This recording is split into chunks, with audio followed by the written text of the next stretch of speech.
Welcome back to Good Day Stateline. As we've said earlier in the show, this is our Friends-themed episode, so we thought we'd put a little spin on Phoebe and talk to someone who works in the music television industry. We are talking with Melissa. She's a producer at American Idol. Good morning, Melissa.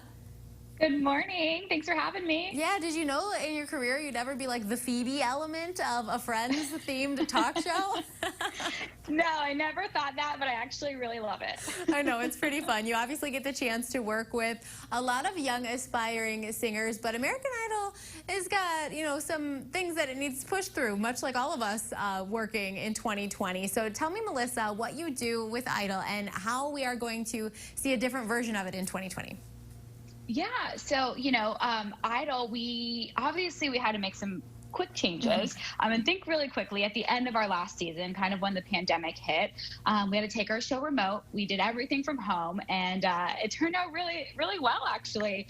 We're the first reality competition show to do that, and so it was really exciting for us. So fast forward now to our next season. Obviously, we're still in the pandemic, so we had to figure out a way how to keep the auditions going, how to keep the show alive, but obviously make it safe for everyone. So we've taken our auditions online. So we've had virtual auditions. We've been doing them for the past month and a half.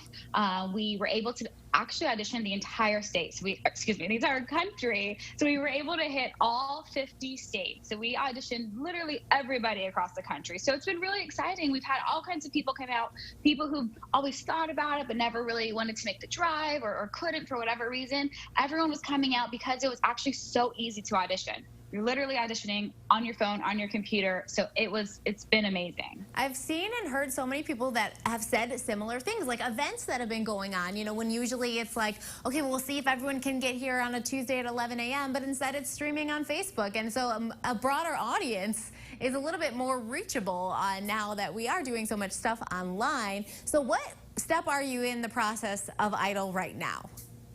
Yeah, so we've actually wrapped up all of our auditions.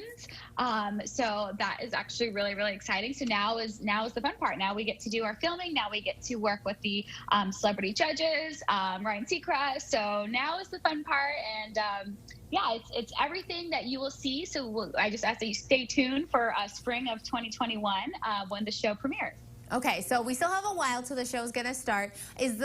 After the initial auditions, is that going to be a virtual as well? Or are you guys still working out how that's going to work, or is it going to be in person with the judges? Yeah, so you know what?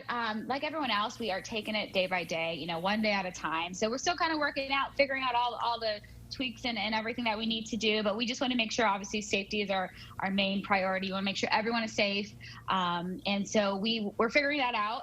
But again, I just ask that you stay tuned for the premiere, and you'll see how it all unfolds. So how long have you worked with American Idol? Oh, I've been on American Idol for about 5 years now.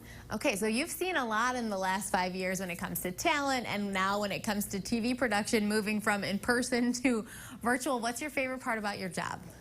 Yeah, I honestly feel so honored and so blessed to be working with such an amazing show. I mean, Idol is truly, truly an innovative show. Like you said, throughout the years, I mean, not only with talent, but just the way we produce the show, obviously thinking quick during the pandemic and figuring out a way to keep the end of season 3, on air. I just feel honored to be a part of a show that really is so progressive in the industry and so forward thinking and just always and very innovative. So I'm excited to be here, and again, just it's really exciting to be part of such an innovative show. So I'm going to give you like a little personal tidbit. I lived in LA for like 7 months, and I actually worked on American Idol Hollywood Week when Philip Phillips was the winner. So a long time ago.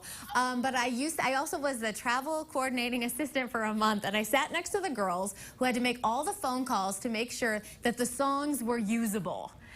To make sure that they had the rights to use the songs. Is it still a bunch of phone calls, or is that an easier process now? It's probably not as many phone calls, a little more emails today, but that is a great fact. How funny is that? I know, and so, when you're talking about going virtual, when I worked Hollywood Week, my job was to walk around with a sign that said, "Be quiet." So I can imagine that, that room filled with people is what we've had to eliminate with the coronavirus pandemic. Yeah, it's now a Zoom waiting room, Yes. so we can just mute you instead. Which You is don't have to so hold much that sign better. anymore. Oh, that's so much better. So we're looking forward to the next season of American Idol. It's going to be in the spring, but if anyone wants to, keep up with Idol as we wait for the next season, where can we follow? Yeah, you can follow us. We're on all social medias at AmericanIdol.com. If you just want any updates, you want to sign up for alerts, you can go to AmericanIdol.com/auditions. We'll keep you updated with everything. And yeah, you can find us on, Instagram, Twitter, Facebook at American Idol. All right, Melissa, who's your favorite Friends character? I gotta go with Phoebe. All right, good gotta choice. go with my girl Phoebe. All right, thank you so much, Melissa. Have a great day. Thanks, you too. Bye. Bye. Coming up next, I cannot wait to show you the inside of the Friends experience in Chicago, and then we're playing Friends Trivia with my best friends. But first, it's birthday time. Today, we're sending birthday wishes to Zach, and then we have a pair of Stephanies celebrating this week too. Stephanie Pax from 96.7 The Eagle. She has a birthday on October 5th, and Stephanie O'Neill is celebrating on October 6th. Send us your birthday shout-outs anytime at gooddaystateline.com. We'll be right back.